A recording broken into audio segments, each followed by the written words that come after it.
রাসূলুল্লাহ সাল্লাল্লাহু আলাইহি ওয়াসাল্লাম মুসলিম উম্মাহকে একটি শরীরের সঙ্গে তুলনা করেছেন। শরীরের কোনো অংশ যখন আঘাতপ্রাপ্ত হয় তখন পুরো শরীর সেই ব্যথার অনুভূতি অনুভব করে। মুসলিম উম্মার অনেক অংশই এখন আঘাতপ্রাপ্ত এবং সবথেকে ক্ষতবিক্ষত রক্তক্ষরণের জায়গা হচ্ছে ফিলিস্তিন। আজকে ফিলিস্তিনের যে অবস্থা, সে অবস্থায় মুসলিম বিশ্ব এখন প্রায় নিশ্চুপ। হয়তো আমরা অনেকেই কিছুটা মায়া কান্না করছি, কিছুটা তাদের জন্য দোয়া চাইছি।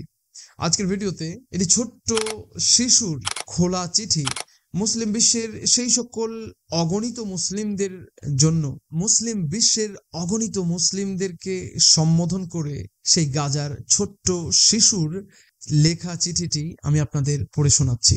হেডিং হচ্ছে ওয়াসিয়াতি লাকুম, তোমাদের প্রতি আমার ওয়াসিয়াত। যদি আমি যুদ্ধে মারা যাই, পরপারে চলে যাই এবং শাহাদাত বরণ করি, তাহলে আমি কিছুতেই তোমাদের ক্ষমা করব না, হে আরব শাসকগণ, যারা আমাদেরকে লাঞ্ছিত করেছ।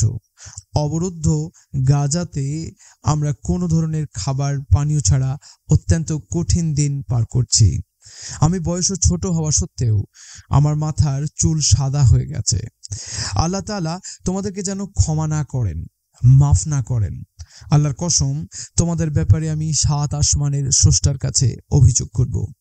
প্রিয় আম্মাজান, তুমি আমাকে ক্ষমা করে দিও। আমি তোমাকে ভালোবাসি।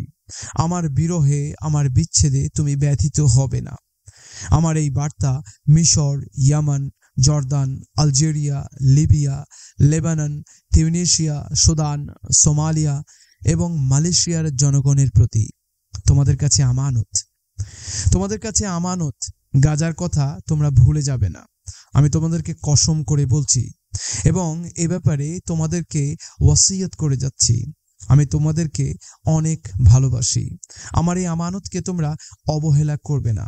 যে আমার এই বার্তাটি পাবে, তার প্রতি আমার আমানত থাকলো, সে যেন এটাকে প্রচার করে দেয়।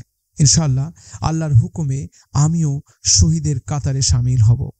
মোহাম্মদ আব্দুল কাদের আল হোসাইনি, তারিখ 25/3/2024।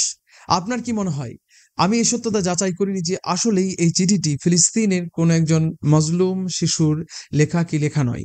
কিন্তু যদি এটি কোনো একজন মজলুম মানুষের লেখা হয়ে থাকে, তাহলে পৃথিবীর সমস্ত মুসলমানের জন্য এবং সমস্ত সেই সকল মুসলিম শাসকদের জন্য আল্লাহর কাঠগড়াই দাঁড় করিয়ে দেওয়ার জন্য যথেষ্ট হবে।